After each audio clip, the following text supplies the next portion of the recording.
Question number 2, Dr. Ehrman, do the Gospels accurately preserve the teaching of Jesus Christ? My own view about the sayings of Jesus is that in the New Testament there are actually things that Jesus said, of course.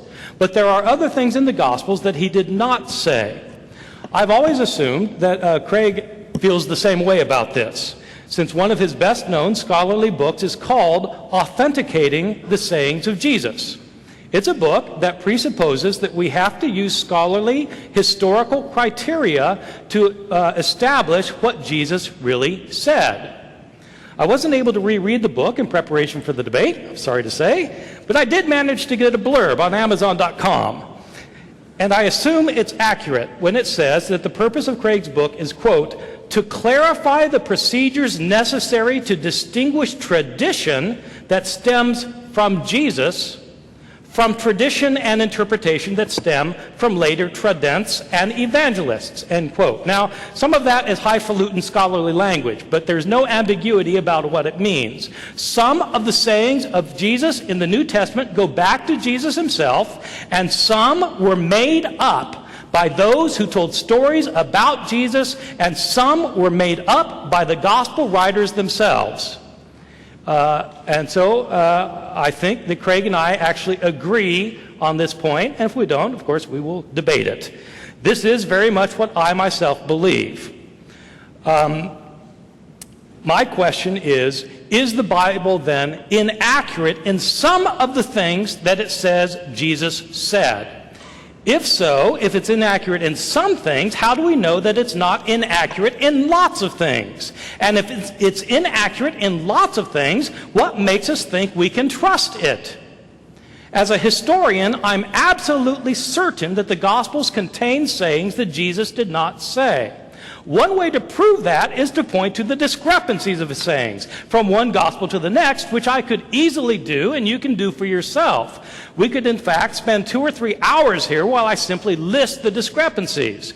But I'd like to take a different approach by dealing with just one kind of saying of Jesus in my couple minutes that remain. There is no doubt that in the Gospel of John, the 4th Gospel, Jesus understands himself to be God and explicitly calls himself divine. Jesus says, I am the way, the truth, and the life. No one comes to the Father but by me.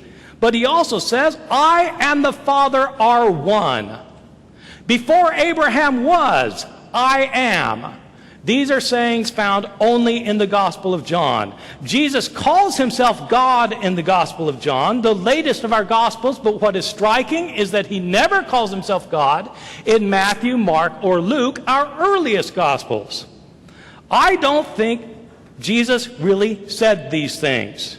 And so far as I know, either does any other critical biblical scholar. I know of hundreds of biblical scholars, but I don't personally know any scholar of the Gospel of John, except for extremely conservative evangelicals or fundamentalists, who think that John accurately records all of the words of Jesus.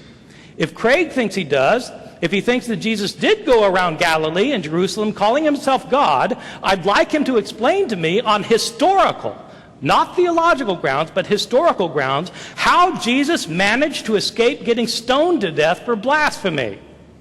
And more important, how it is that Matthew, Mark, and Luke don't record him calling himself God.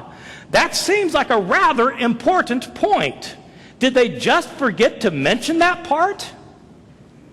And why is it that whenever you read the Gospel of John, it doesn't matter what part of John you read, whether you read the words of John the Baptist, the words of Jesus, or the words of the narrator who's writing the gospel, all three sound exactly alike.